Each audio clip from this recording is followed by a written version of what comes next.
মিজানুর রহমান আজাহারির তাফসির মাহফিলে গ্যাঞ্জাম নিয়ে কথা বলি।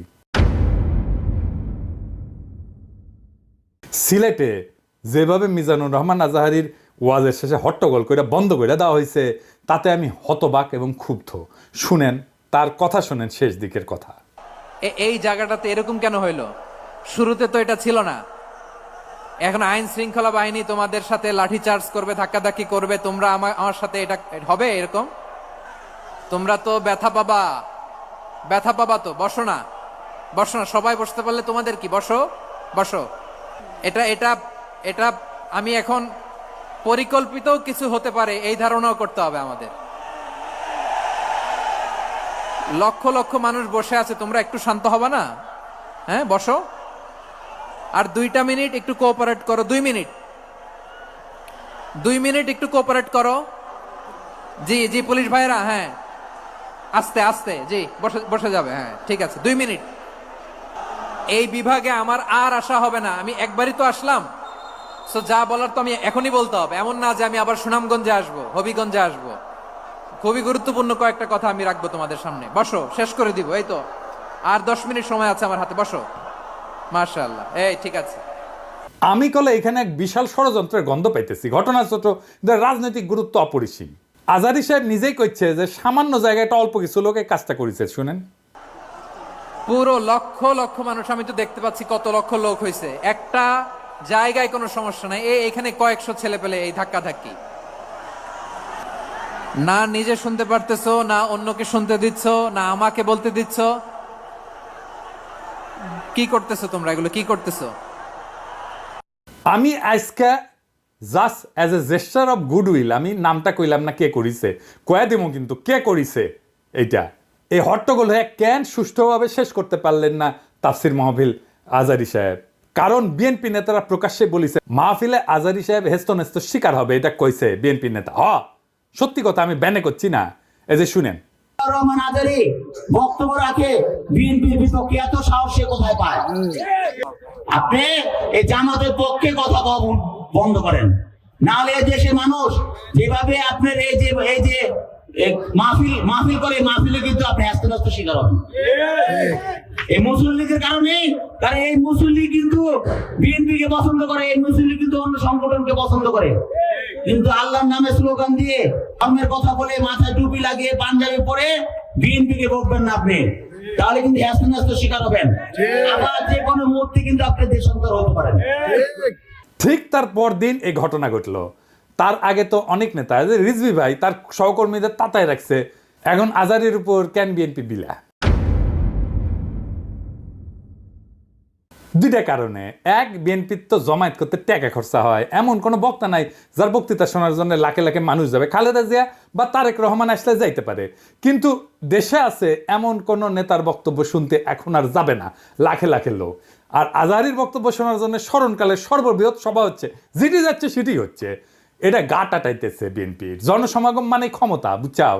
আমাদের ভিডিওর ভিউ গেলে ক্ষমতা, আমাদের পোস্টের লাইক শেয়ার ক্ষমতা, এই ক্ষমতাকে বিএনপি চ্যালেঞ্জ মনে করছে। আর 2 নাম্বার, ইন্ডিয়ার ডরায় জনপ্রিয় ইসলামী বক্তারে। এই জন্যই তারা চড়াও হয়েছিল মৌলানা দেলাওয়ার হোসেন সাইদের উপরে। আজহারী সাহেব ইভেন বিগার থ্রেট তাদের জন্য বড় ভয়, কারণ সংঘবদ্ধ মুসলমানে তাদের ভয়। আজহারী জামাত করে না, তার বয়স কম, তার যুদ্ধাপরাধী বানাইতে পারবে না। চমৎকার কথা বলে, আধুনিক, মননশীল, অপূর্ব সুন্দর গলা আর চেহারা, মাশাআল্লাহ, ইংরেজি বলতে পারে ভালো। এইরকম একজন দায়ীকে কোনোভাবে টলারেট করবে ইন্ডিয়া? করবে না। এক বেকুব তার মাথার দাম ধার্য করেছে। শুনেছেন? শুনেন,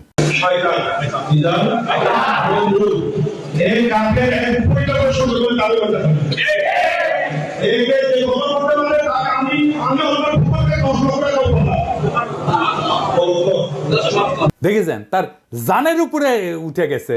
পুলিশকে কইছে ওই হারামজাদার এখনই ধরে প্যাকেট করেন, ওই যে কইছে 10 লাখ টাকা দিবে, ও প্যাকেট করেন। বিএনপি নেতারাও খুব অপমানজনক ভাবে কথা কইছে যে আজারি হুজুর পিছে লাগিছে। দেখেন দুদু ভাই কয় আজার নাকি মাজার কি যেন আছে, দেখেন শুনেন। ওই যে কে যেন আজার নাকি মাজার একজন আছে।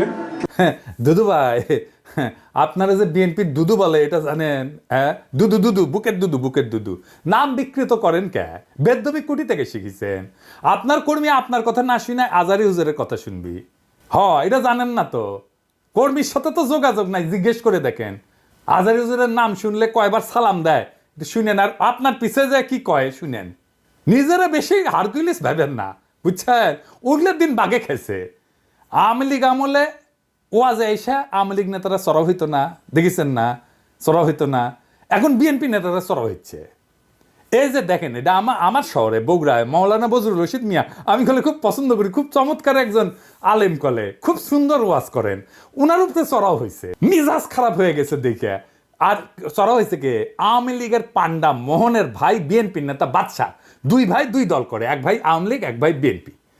ওর ভাই বগুড়া শহরের কোনো জমি বাকি রাখে না, এই যে মোহন দখল করেছে, এ দুই ভাই দল করে সিস্টেম কইরা এখন আরেক ভাই রাজত্ব চালাইতেছে বগুড়ায়।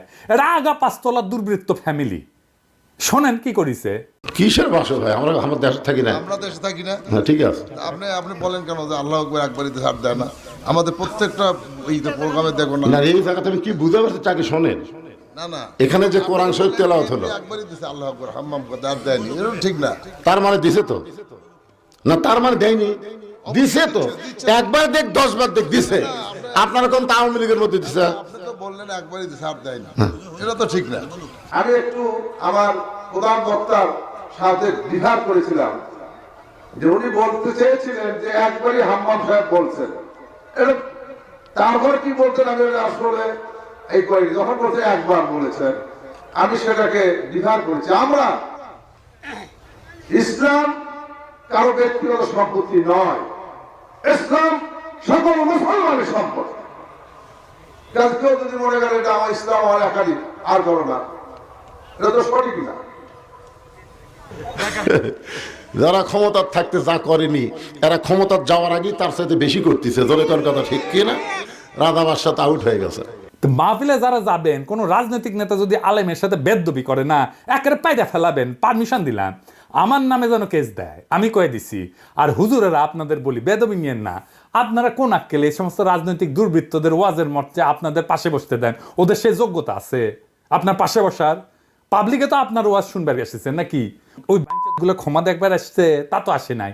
আমি দুঃখিত, মুখ খারাপ করলাম হুজুর, বেয়াদবি মাফ করে দিয়েন, কিন্তু এ তো মেজাজ খারাপ হয়ে যায়।